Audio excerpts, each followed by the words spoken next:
പാലക്കാട്, തൃശൂർ, കോഴിക്കോട്, ആലപ്പുഴ ജില്ലകളിൽ ഉഷ്ണതരംഗ സാധ്യത തുടരുന്നു. ഇവയടക്കം 12 ജില്ലകളിൽ ഉയർന്ന താപനില മുന്നറിയിപ്പ് നൽകി. കൊടും ചൂടിൽ വിദ്യാഭ്യാസ സ്ഥാപനങ്ങൾ അടച്ചിടണം എന്ന സർക്കാർ ഉത്തരവ് അവഗണിച്ച് Kottayam Pala saint Joseph college വിദ്യാർത്ഥികളോട് ക്യാമ്പസിലെത്താൻ ആവശ്യപ്പെട്ടു. കഴിഞ്ഞ 12 ദിവസത്തിൽ 10 ദിവസവും 40 ഡിഗ്രി സെൽഷ്യസിന് മുകളിൽ ചൂടാണ് പാലക്കാട് രേഖപ്പെടുത്തിയത്. പാലക്കാട് ഇന്നലെ സാധാരണയേക്കാൾ 4.4 ഡിഗ്രി സെൽഷ്യസ് കൂടുതൽ ചൂട് രേഖപ്പെടുത്തിയപ്പോൾ കോഴിക്കോട് സിറ്റിയിൽ സാധാരണയേക്കാൾ 4.6 ഡിഗ്രി സെൽഷ്യസ് കൂടുതൽ ചൂടും രേഖപ്പെടുത്തി.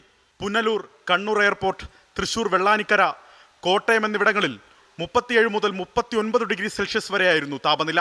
സംസ്ഥാനത്ത് പൊള്ളുന്ന ചൂട് ഈ ആഴ്ച കൂടി തുടരുമെന്നാണ് കേന്ദ്ര കാലാവസ്ഥാ വകുപ്പിന്റെ മുന്നറിയിപ്പ്. പാലക്കാട്, തൃശൂർ, കോഴിക്കോട്, ആലപ്പുഴ ജില്ലകളിൽ ഉഷ്ണതരംഗ സാധ്യതാ മുന്നറിയിപ്പ് ഉൾപ്പെടെ 12 ജില്ലകളിൽ ഉയർന്ന താപനില മുന്നറിയിപ്പ് നൽകിയിട്ടുണ്ട്. സാധാരണയേക്കാൾ 3 മുതൽ 5 ഡിഗ്രി സെൽഷ്യസ് വരെ താപനില വർദ്ധിക്കാൻ സാധ്യതയുണ്ട്. തീരദേശങ്ങളിലും ഉൾപ്രദേശങ്ങളിലും ചൂട് കൂടി അസ്വസ്ഥത സൃഷ്ടിക്കുന്ന അന്തരീക്ഷാവസ്ഥയ്ക്ക് സാധ്യതയുണ്ട്. പകൽ ചൂടിനൊപ്പം രാത്രികാല താപനിലയും അസഹനീയമായ നിലയിലാണ്. തിങ്കളാഴ്ച വരെ വിദ്യാഭ്യാസ സ്ഥാപനങ്ങൾ അടച്ചിടണമെന്നതടക്കം ദുരന്ത നിവാരണ അതോറിറ്റി പുറപ്പെടുവിച്ചിട്ടുള്ള ജാഗ്രതാ നിർദ്ദേശങ്ങൾ കർശനമായി പാലിക്കണം. സംസ്ഥാനത്ത് വേനൽ മഴ തുടരും.